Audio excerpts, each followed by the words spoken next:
Good morning. What's the first thing that comes into your mind when I say lung cancer? I bet most of you right away said, oh, smoking. Well, you would be wrong. Now, if any of you said no preventive testing, very little research, and very few cure rates, then you would be right. Here's the thing. Lung cancer kills more men and women in this country every single day than any of the other cancers combined. That includes pancreatic cancer, it includes breast cancer, it includes colon cancer, prostate cancer, all of them. Brain cancer, all of them. Lung cancer is the number one cancer that is killing American citizens, and yet it is the least funded research.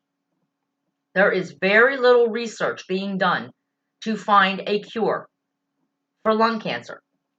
Think about it. Back in the 60s and 70s, when women were getting breast cancer, 1 in 3 women getting breast cancer, and they were losing their breasts, oh my God, research was everywhere. And now many women, thankfully, are surviving breast cancer. Men get breast cancer too, and they're surviving. But lung cancer, no, that's different. About a month ago, there was a story on the news about this woman who has cancer in her family, lung cancer specifically. And she came on and she said, do you know that when I was diagnosed with lung cancer, the first thing people would say to me when I told them I had lung cancer, she said, the first thing they said is, oh, how much did you smoke? Well, you know what her answer was? I never smoked a cigarette, pot. I never smoked anything ever. This woman did not have any of the risk factors, which again, we only say, oh, you only have the risk of lung cancer if you're a smoker. If you believe that, you're a fool. The bottom line is cancer is in all of us. Dr. Oz said so, so it has to be true, right? Everybody has cancer cells in them, and it is your immune system which keeps those cancer cells from exploding and becoming full-blown cancer to the point where you need treatment or you're going to die. That's the bottom line. It's very simple, actually. So if the cancer's in your breast, your lung, your brain, your colon, your bladder, it's not because necessarily of your lifestyle. 30 to 40%, it used to be 25%, then it went up to 30% of lung cancer patients have never smoked a cigarette or lived with a smoker, so you can't blame the secondhand smoke, in their lives. What they do have is family members who have had cancers of some form. Okay? What many of them have is compromised immune systems. They have chronic fatigue illness. They have AIDS, any kind of autoimmune. If you get sick a lot, if you're one of those people that spends all winter laying on the couch with the flu or the colds or the bronchitis, you are at higher risk for cancers because your immune system is weak. And therefore, the cancer cells that all of us have in our bodies will feed off a poor immune system, a weak immune system. That's how it works, folks. And yet, when you see these commercials on the TV, give money to this research and that research, give to the American Cancer Society, do you know what this woman who was facing stage 4 cancer, never smoked a day in her life, do you know what she faced? Because she didn't just fight it. She didn't just get the treatment and try to kick cancer's ass. She wanted to know where the research money was. Why is there not a cure for the deadliest cancer in our country? The cancer that kills more Americans than any other cancer. Where's the money? Why is there no, first of all, early detection? preventive testing. Why is there only preventive testing for men's penises with prostates, women's breasts, and women's reproductive organs? That's the only, and it's only the cervix, by the way. There is no ovarian or uterine preventive screening. Most uterine and ovarian cancers are deadly because the annual exam doesn't screen for those. You need more advanced testing to screen for those cancers. So there's the screening for the cervix, the screening for the men's penis, the stuff that makes men, if a man's going to be like impotent, we're going to early screen for that. So we got the prostate exam. And we got the breast exam because men don't like to look at women without breasts, apparently. Like, I would give a shit. My husband, I've already discussed that. I get breast cancer, they're getting cut off, and I'm going flat. And he doesn't care because he wants me alive. And he doesn't want me to have to go through another cancer diagnosis 10 years down the road, which many women who get reconstructive surgery, you leave breast tissue, you leave more places for the cancer to grow. So we got all these preventive screenings for the kind of what I call the sex shit. You got the breast cancer early screenings, which, by the way, breast cancer mammograms, again, they don't catch everything.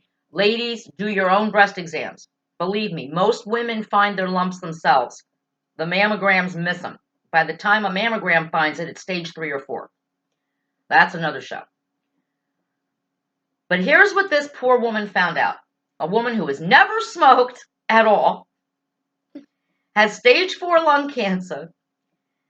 She found out that only 6% of research money, federal research money, money the government gives to cancer research, out of your tax dollars, only 6% of that goes to lung cancer research.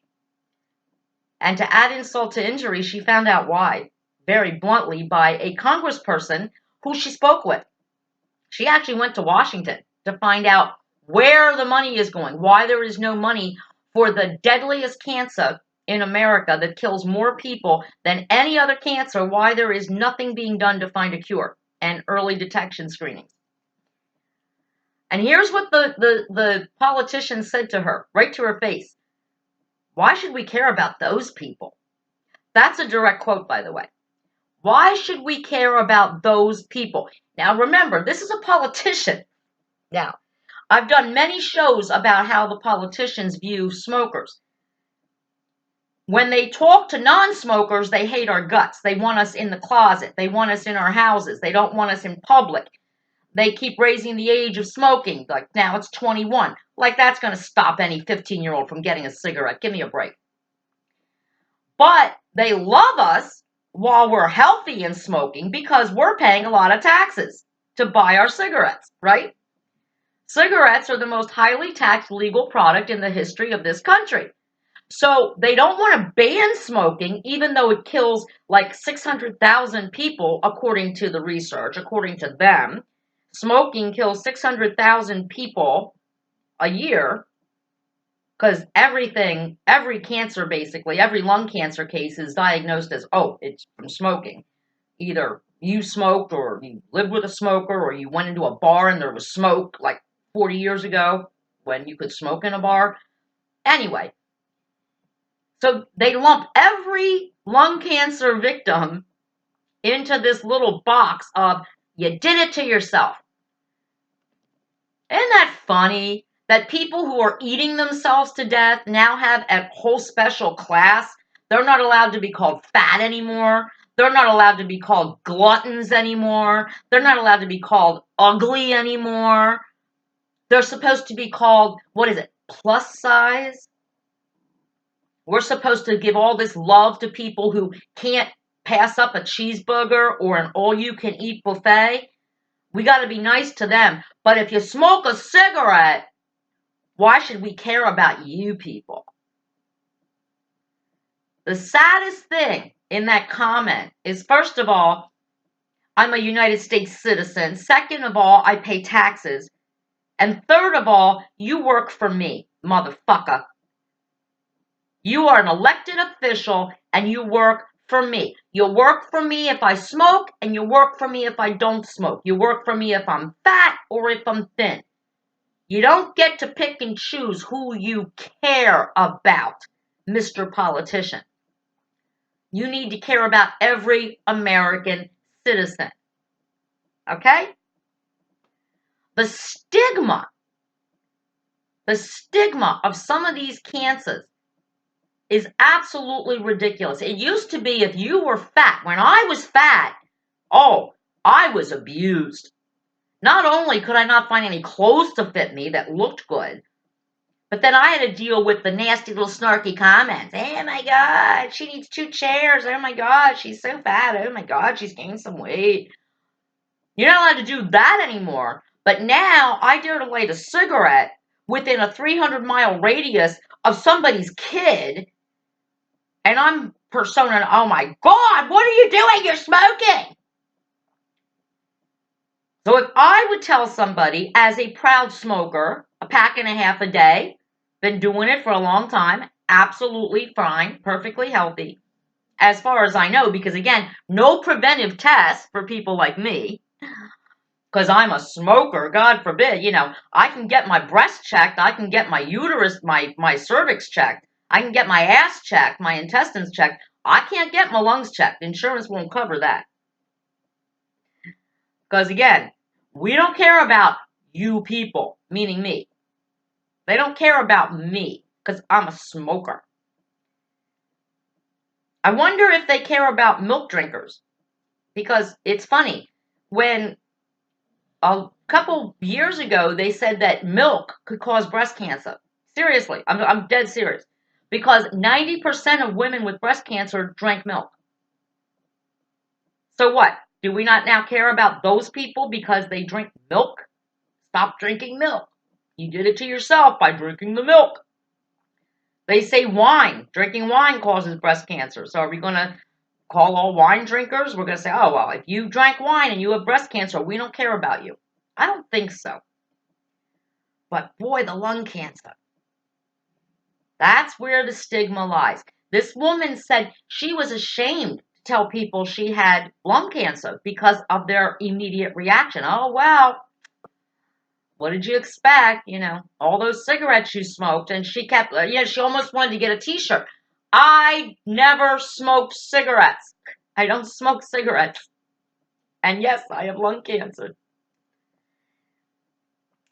Saddest thing of all is that about 30 to 40% of people with lung cancer never smoked a cigarette. Never. Did they have exposure to radon? Yes. That's in the ground. Nothing they can do about that. Not their fault. Do they live in a high traffic area? Exposure to a lot of combustion from traffic? Yes. Asbestos? Yes. That's the funny thing. We're so forgiving with some lifestyle choices. Like if you choose to overeat, we forgive you. We love you. We're not allowed to body shame anybody anymore. We're not allowed to say, oh, she looks so fat. Oh, she's not a good role model because she's so overweight. Even though obesity, of course, is one of the major killers, especially with our young people now, looking at these new role models who are, 300 pounds, and they go on these talk shows and like, I love my fat body. So we're not allowed to say anything about someone who's eating themselves to death. And when they get the diabetes or the high blood pressure or the heart disease and they're on disability because they can't work because they ate themselves into that situation, they made a choice to overeat. We're not allowed to do anything, say anything bad about them. Politicians aren't allowed to say, we don't care about fat people. They're not allowed to say that, but they're allowed to say, we don't care about lung cancer victims. Now think about something else. Think about if you are a smoker.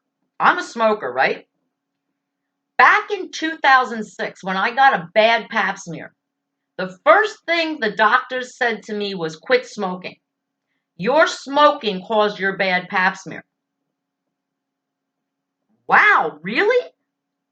I thought the human papillomavirus causes a bad pap smear, which means some asshole I slept with gave me the human papillomavirus. It's sexually transmitted, and now I have cervical cancer. Here's the funny thing about that whole scenario. First of all, I did not quit smoking because the stress level of waiting a year to find out if I actually had cervical cancer or not, I smoked triple. So I was smoking 2 packs a day for a year. Funny thing about that is, first of all, the lab made a little mistake. So I never even had the cervical issue they said I had. And again, that was 2006. It's 2019, almost 2020. Here I am. Obviously, I had no treatment. I had nothing done. I just went about my life. I said, fuck you. I do not have anything wrong with my cervix. It's a lab mistake. Bam. Done. Alive. Not a problem. But right away, you're a smoker. The reason your pap smear is bad is because you smoke. Okay. So now when some woman comes up to a politician and says, I have cervical cancer, is he going to go, I don't care about you people? Because, see, according to medical professionals in the last 20 years, every illness you get, and if you smoke, it's because you smoke. I often wonder what doctors tell people who live a completely clean lifestyle, who are diagnosed with a horrible illness. What do they tell them caused their illness? Because anything bad that happens to me, whether it's a cavity in my tooth or a bad mammogram or something up my ass, they're going to say it's because I'm a smoker. I get bladder cancer, you're a smoker. If you hadn't smoked, you wouldn't have cancer. Bullshit. I call bullshit. And it is bullshit, folks, because I know too many freaking people who not only never smoked, they don't even drink alcohol. They run marathons, they work out, and they have been diagnosed with stage 4 cancers. What does the doctor tell them? What does a politician tell someone who never smoked a cigarette in their life? What does that politician say to a woman who says, I have stage 4 lung cancer? And there is nothing in my lifestyle that you can blame it on. What do you tell me about the fact that only 6%, nobody gives a shit about finding a cure for a cancer that kills more people than any other cancer? There's no Lung Cancer Awareness Month because there's no preventative test for lung cancer. I have a cousin who beat lung cancer. Why? Because she was diagnosed with COPD and she had immune issues. So every year when she went to the doctor, she was given chest x-rays. And they found the tumor on her lung when it was still small enough. She didn't even need chemo. She didn't need radiation. She went in, they removed the portion of the lung that had the lump in it, and she beat lung cancer. Most people are not that fortunate. Most people, when diagnosed with lung cancer, it's already at stage 4, which is one stage up from you're dead. And at most, you might get 2 years if you want to live the next 2 years in complete and total misery with chemo, radiation, constantly being in the hospital, not being able to see your family because your immune system is all fucked up from the chemo. You want to live like that, you'll get 2 years. You want to say, not doing nothing, you'll live 3 months. That's when you get diagnosed with lung cancer. There is no treatment time because you're diagnosed when you're already dying. So think about this. When you donate money to the American Cancer Society, see if there is somewhere you can donate, and I should actually look into this, where you can actually earmark, I want my donation to go toward lung cancer research, because there are wonderful scientists out there that are trying to find a cure for lung cancer, but they have no money. And research takes money. The pharmaceutical companies, they have plenty of money to make their poisons that treat or maintain lung cancer and cause people to suffer even worse. I have my godmother, before she was diagnosed, she didn't have any issues. She had a little sinus problem, but Once she got on the chemo, she was out for 2 years, completely sick. She only got sick after she started treatment for lung cancer. The lung cancer didn't make her sick at all. She didn't even have a cough. So think about that. And think about this stigma that we put on certain types of cancers like it's your fault for getting cancer. I truly believe that it is nobody's fault that anybody gets sick. It's your genes. It's your genetic makeup. I know people who smoked for 60 years and died of natural causes in their 90s. And yet I know other people who never smoked a day in their life and got lung cancer and died at age 38. And yet the stigma continues. I challenge all of you, my viewers, to stop the stigma right now. If I start getting a little chunky because I've gained weight, and you guys put on the comments, oh, Paula, you look like you're getting fat, I can block you and report you for offensive comments. But it's okay for any of you, if I would come on here tomorrow and say, I've been diagnosed with stage 4 lung cancer. Well, you should have quit smoking, idiot. Your fault. We don't care about you. You're allowed to say that. That's not supposed to be offensive at all. Because it's what everybody's supposed to think. Lung cancer patients, they don't matter because they did it to themselves. And yet, those who drink themselves to death, those who eat themselves to death, they're to be pitied. They couldn't help themselves. Those chicken wings were just calling their name. I'm sorry. That's bullshit. If I'm not allowed to call out an obese person for causing their own illnesses, then damn it, you're not allowed to tell me I am responsible for me getting lung cancer because I smoke a legal product that my own government won't ban as dangerous and deadly simply because they want the money that I'm going to spend buying that product for the taxes.